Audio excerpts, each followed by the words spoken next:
வணக்கம் நேயர்களே. பொலிஸ் மா அதிபராக இருக்கக்கூடிய தேசபந்து தென்னகோன் அவர் மீண்டும் பொலிஸ் மா அதிபராக வருவதற்குரிய தடையை உயர் நீதிமன்றம் விதித்திருக்கிறது. இதற்கான காரணம் என்ன?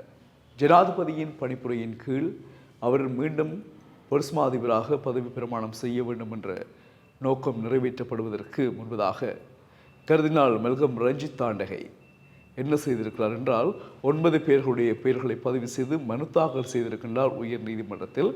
மீண்டும் தேசபந்து தென்னகோன் பொலிஸ் மா அதிபராக வரக்கூடாது என்று. அதனை பரிசீலித்த நீதிமன்றம் அந்த உத்தரவை பிறப்பித்திருக்கிறது. அவர் மீண்டும் பொலிஸ் மா அதிபராக வரக்கூடாது என்பதற்கான ஒரு தடை உத்தரவு குறிப்பிட்ட காலத்திற்கு. அதற்கான காரணம் என்ன? கர்தினால் மெல்கம் ரஞ்சித் தாண்டகை இந்த விடயத்தை கையில் எடுத்ததற்கான காரணம் என்ன?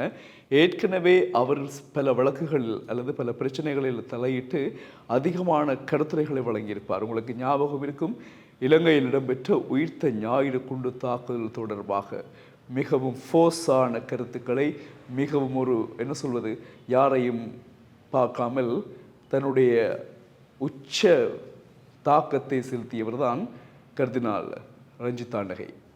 அவர் பல விடயங்களை சொல்லியிருந்தார். குற்றவாளிகளை தண்டிக்க வேண்டும், அவர்களை கைது செய்ய வேண்டும், உயிர்த்த ஞாயிறு தொடர்பான சகல விடயகாரர்களையும் சம்பந்தப்பட்டவர்களையும் கைது செய்து விசாரிக்க வேண்டும் என்று கடைசி வரையில் அவர் சர்வதேச நீதிமன்றம் வரையில் செல்வதற்கான முயற்சிகளையும் மேற்கொண்டிருந்தார்.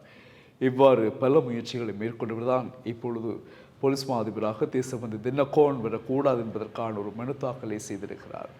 இதற்குள் இவர்களுக்கு என்ன நடந்தது?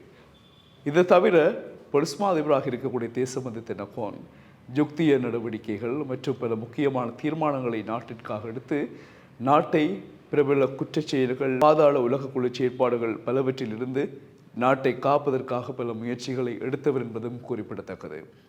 குற்றவாளிகளை பிடிக்க வேண்டும், அவர்களுக்கு தண்டனைகளை வழங்க வேண்டும், ஒழுங்குபடுத்தப்பட்ட குற்றச் செயல்களில் ஈடுபடுகின்ற இலங்கையைச் சேர்ந்த வெளிநாட்டில் தங்கியுள்ளவர்களை மீண்டும் நாட்டிற்கு அதே அரசாங்கத்தை கொண்டு கடத்தி வைக்க வேண்டும், இங்கே கொண்டு வர வேண்டும் என்ற முயற்சிகள் எடுத்ததில் தேசபந்து தென்னகோன் முன்மாதிரியானவர். அவ்வாறான ஒருவர் இந்த நாட்டிற்கு மீண்டும் பொலிஸ் மா அதிபராக வரக்கூடாது என்று ரஞ்சித் தாண்டகை கருதுவதன் நோக்கம்தான் தெரியவில்லை.